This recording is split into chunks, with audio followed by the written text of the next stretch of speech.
స్థిరమైన అనుభవం చాలా మందికి ఉండదు. అప్పుడప్పుడే భక్తిగా ఉంటారు, అప్పుడప్పుడే యుక్తిగా ప్రవర్తిస్తుంటారు, అప్పుడప్పుడే హోలీ హోలీ హోలీ అంటారు, అంతలోపల జాలి జాలి జాలి అంటుంటారు. అర్థమైందండి? అప్పుడే హోలీడే హోలీడే అంటారు, అంతలోపలే హాలిడే అంటారు. ప్రేమైన వాళ్ళరా, అప్పుడప్పుడే భక్తిగా ఉంటారు, అప్పుడప్పుడే యుక్తిగా ప్రవర్తిస్తుంటారు, అప్పుడప్పుడే దేవుడు అంటుంటారు, అప్పుడప్పుడే లోకం అంటుంటారు. నికరం లేదు. ప్రభు ఏమంటాడు? ఉంటే నీ వెచ్చగానే ఉండు, లేకపోతే చల్లగానే ఉండు, నులివెచ్చని జీవితాన్ని నా నోటిల నుండి ఉమ్మి వేస్తాను. ఇద్దరు యజమానులకి ఎప్పటికీ సేవ చేయలేము. చేస్తే దేవునికి సేవ చేస్తారు, లేకపోతే సిరికి సేవ చేస్తారు.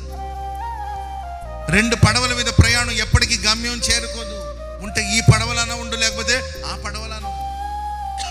ఉంటే వెచ్చగానే ఉండు, లేకపోతే చల్లగానే ఉండు.